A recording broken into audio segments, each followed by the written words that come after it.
Let's see, what are we doing today? Let's introduce myself. I am Frank's. Paiger! Hello! Finally got Paiger on here. Anything you want to add? January 22nd, we're making tworog and pierogies on the 24th. That's going to be fun. If you think that you're going to learn a meal in like 5 minutes on this channel, ain't going to happen because something always gets in the way, like cats, chicken, people running in and out, who knows. I'll probably have a flyby roommate in a second. Cooking with comedy. Comedy. Comedy. Alright? ¿Cómo estás? Muy bien. Hueve, yeah! Okay, so on this one, we are going to do some beef stir fry. I did say to do noodles, but we did not do the noodles. I went with rice. I get kind of tired of doing noodles all the time. You know, my stomach gets tired of me doing noodles all the time. I don't think we'll ever get rid of the butter and the cheese, though. I like my butter. I mean, I heart. Can I do a heart? Is that right? Is that right? I heart. That doesn't look like heart. Butter and cheese. It's my dream. It's everything I want it to be. My house made of cheese. Okay, first of all, I want to thank every single one of you, everybody out there, because, you know, this is why I'm doing it. Okay. I started doing this for my kids, but you're also the reason why I'm doing it, because I want people to be educated. Okay, I forgot something. Okay, we're going to try to do downloads every Friday night, like at 1 p.m. something or other like that. Friday afternoon, mid-ish, whatever. Wherever you're at in the world, check us out. So the weekends are the best time to get together with your family and have a little comedy and have a little food. What? Where comedy meets cooking. Comedy meets cooking! Oh!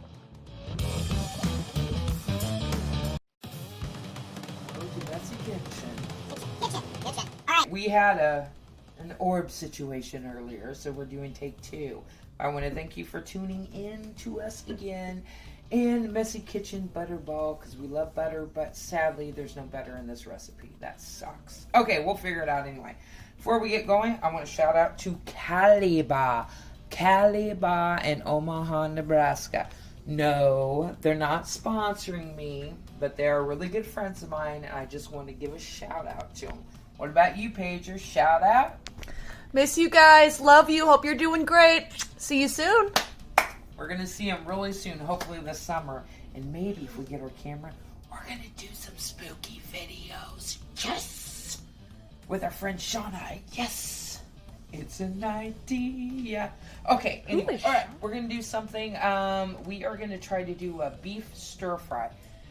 Sadly, I have not been able to manage this before. Usually I use my wok, but apparently I don't know how to use a wok, so we're going to use a regular pan. And I've read through these instructions, and they're kind of crap. And I'm not going to say who wrote them, but we are going to do a stir fry. So I'm going to kind of tell you what I have prepped. What I have prepped. I had to think about that right now. I went ahead and I took out some meat. I don't know what kind of meat this is actually. You know, it's either New York, excuse me, or it's, I actually don't know. Let me tell you guys this thing. I'm going to give you a hint. If you hear an advertisement about buying cheap meat off of the back of a truck, and you have to meet up at Don't a do mall, it. Pass it up. It may sound like a good meal, a good deal, but you're not going to get prime meat. So you might want to spend extra. With the money. Not with the money. Now, the other meat I've done with this one that seems to be really hard. It's just I have to tenderize it. So I have salt and pepper on it. It's been sitting out about an hour and a half. Now, if you have any meat that's cheap and it's tough, I'm going to show you something really quick in just a moment. I'm just going to go ahead and use my flat side on here. When you marinate meat, and it splatters, so be careful. When you marinate meat like this, it will actually kind of break up those fat particles or anything that makes it stiff. So I just want to do this really quick. Since this is for a beef stir fry, I'm not too worried about it. And before we throw these in, I want you... Take your knife, go ahead and take off some of these chunks of fat, because it will be way chewy. These really bigger parts. Some of the marbling on here really doesn't matter, especially for a good steak. If you're doing a ribeye or a New York, sometimes you want that fat, but these big pieces like that, take them off. They're not going to do you any good at all.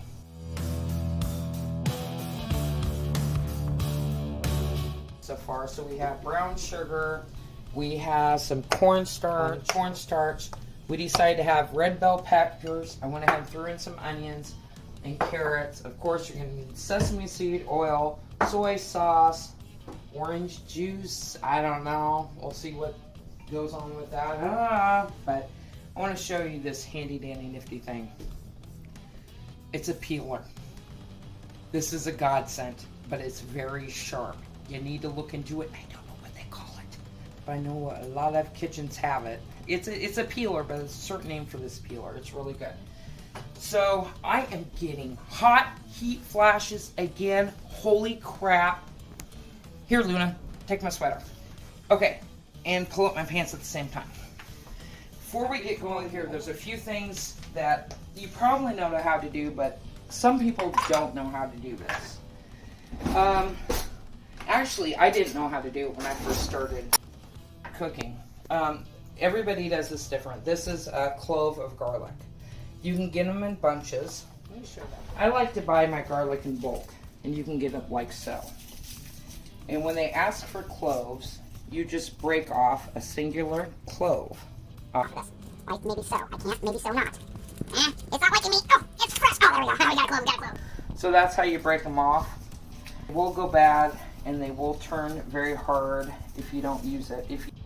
So you want to take your garlic. You could either take your hand and flatten it down. You hear it crunch, and you can see that this outside starts to peel. Or you can take a knife and basically do the same thing. Now you want these minced, but I find it really hard to mince it up as well as I need to, so that's why I went ahead and I bought this as a garlic press, like so, and it has these little holes in it, and it's a pressing. So you want to put these in here, like so. Oops. And when you fold it, it crunches it down. You press, and the garlic comes out like so. Now you can take a knife and scoot it down. We only needed 3 cloves of garlic for this, so I'm going to do it again. It's just a very, very, very easy way to do your garlic. The other thing I wanted to show you is ask for ginger. I do have, you can get pre-pickled or sliced ginger at your store. Go ahead and get it. It really does save you the headache. But I'm going to do fresh ginger. Fresh ginger comes into cloves like this. This is fresh ginger. It's very good and it's very healthy for you. And I'll explain on the side like I do everything else. We know we're not going to use all this. So after we're done, if you place your ginger in a sack and put it in your freezer, it will last forever. That way, when you want ginger, it will be there for you. And carrots, potatoes, anything you want. See how it just slides through there? So easily. Perfect. I absolutely love, love, love this peeler. Okay, so we have our ginger. And you're going to want to find, you want to have it on a smaller grade or a medium small grade. But I think I'm going to go for the small grade. I'm just going to run this along like so. And it's going to come out very small and very fine, but that's okay. Ginger is extremely potent. I know you're not here, but Paige, can you smell that ginger coming out? Smell it? Yep. It's very potent, but it tastes so good. I'm just... Believe me. Oh, it's over. It's not, you're not going to have this potent smell by the time we're done. I think I need new equipment. Good luck! again, like we always do, I'm just kind of throwing in my own education, I guess, by cooking. So we are going to go ahead, put a little bit of olive oil in there. They don't say olive oil. Now I have a canola oil. I don't use the vegetable. And Because of that, I'm not going to use butter. I use butter because if you look at some of the other videos I have, it helps with the smoke point of the oil. So let us get that nice and brown.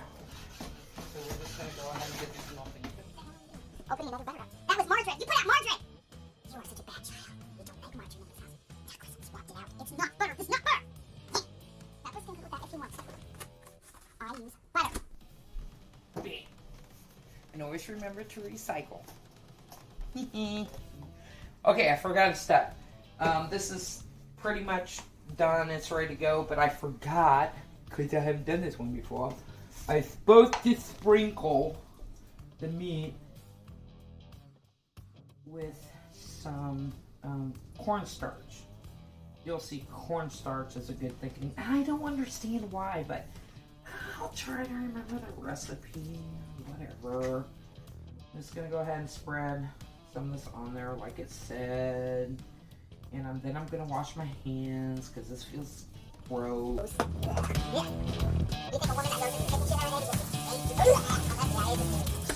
Poker dealie! I don't know what the name of this is. We're just going to call it poker dealie. I'm going to go ahead and lay this meat in here.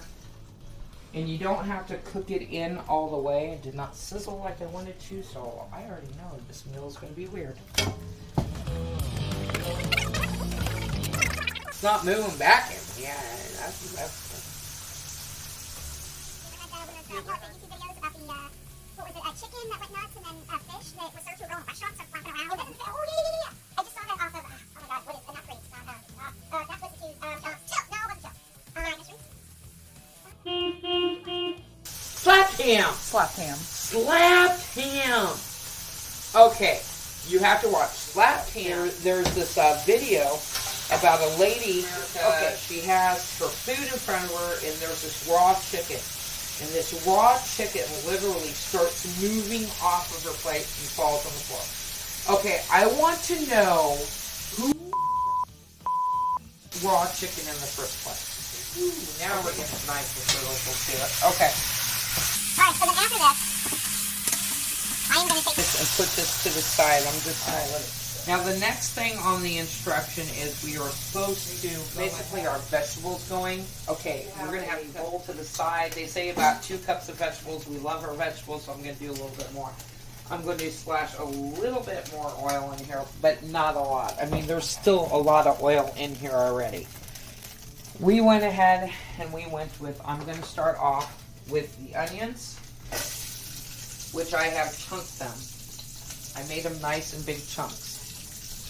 And I'm going to start with some carrots. Now, carrots take a while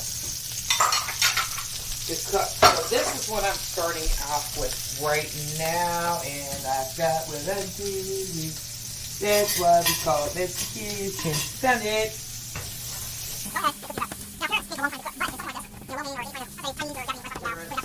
You're not necessarily supposed to have them cooked all the way because they become kind of mushy. So we're just doing this to not caramelize.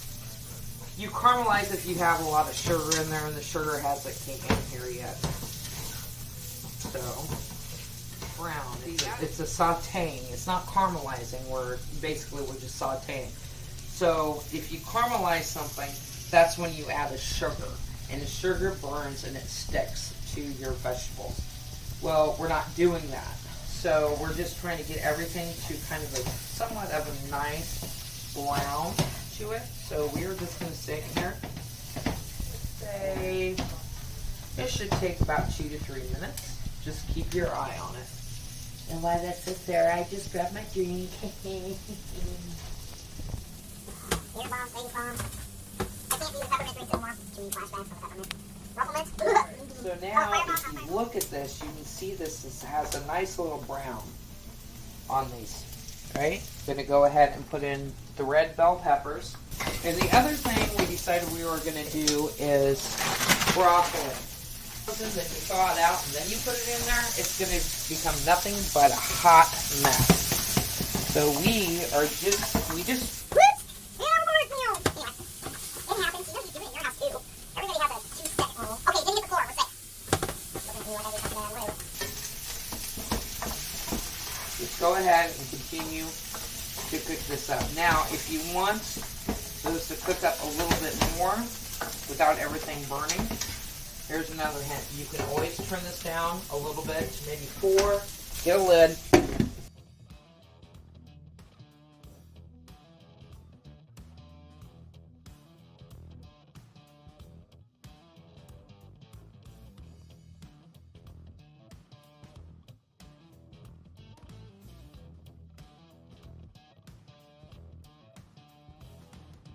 Ahead and put your vegetables on a side dish. Now it will continue to cook to the side, and that is fine, but you might want to find something to cover them up with so they will stay warm and kind of continue cooking at the same time. So now the next step is going to be the sauce. And if you looked at our video previously, I already showed you how we did the rice. Get a lid. So I did get the rice. I set it out. I'm going to do what I usually do. I'm going to get a plate, put it over there. It's going to keep it to the side. It helps for all sorts of things. So I did it. So next, I'm going to turn this up just a little bit, and we're going to go step by step. Now they say for the sauce, I want to add in the liquids first. So it's 1/3 cup orange juice. I did get the canned orange juice. No, you gotta save money. We're going to save money, and I want you to fill it up, which is right here. There's my OJ, which we will drink later on. OJ is really good with your juices. So we're going to do a 1/3 cup of OJ. We're just going to do everything one step at a time. We are going to do a 1/3 cup of water. You're just going to come over here and just test water. Doesn't say if it needs to be a certain temperature or not. You go ahead and place that in as so. Okay, now we need 1/4 cup of the sodium soy sauce. 1/3? No, 1/4. 1/4. Ah, I found a fourth. Okay, I have regular soy sauce. I always have soy sauce on hand. It's really good, especially if you're making homemade barbecue sauce as well. Soy sauce should always be something. Oh, good lord, it's going to take like an hour to pour out. Am I in the big spout or the small one? Oh, it doesn't matter. I could take the lid off. Well, what fun is that? Alright, so we got the soy sauce in there. And let's see. Now, to do 1.5 teaspoons of sesame oil. Sesame oil was really freaking hard for me to find at first. Sesame oil, there's a couple of brands on there. And I said I needed 1.5 teaspoons. I found Uh-oh, crap.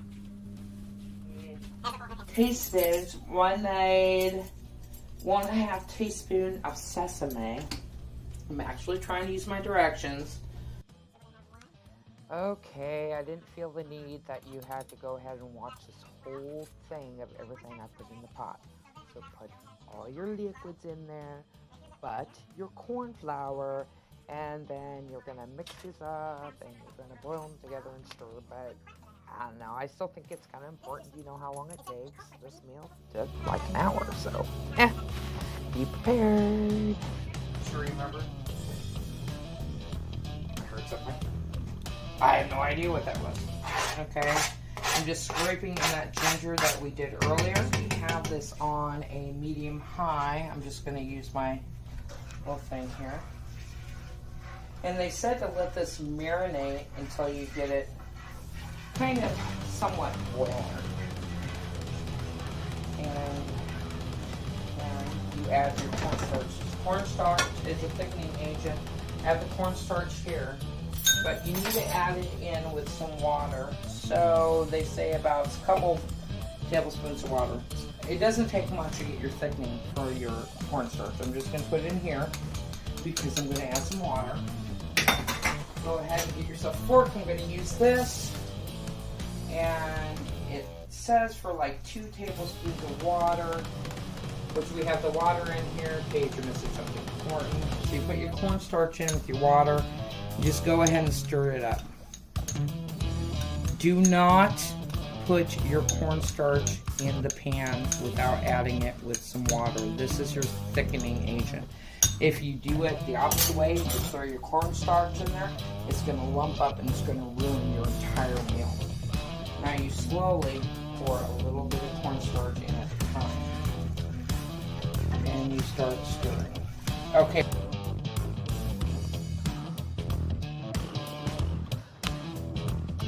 Just keep stirring, just keep stirring, just keep stirring. They'll get there eventually, I promise. Components in. So what they suggest is we're going to add in our meats. Let's put in the meat. It's supposed to be roughly a cup with the meat. And this meal is supposed to feed at least 4 servings. So let's go ahead and coat this. Now that looks nice and coated. After this, it's just going to be kind of fast-paced. Let's put our vegetables in that we had already done. Get all those good veggies.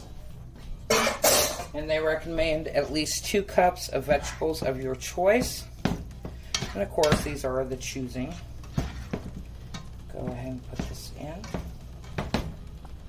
Now, if you remember the beginning of the video, we went ahead and did our rice. And our rice needs to be heated up. Now, you can either just put your rice in, plate it up, heat it up, and then put it on top. Or you can just integrate and put the rice in with it.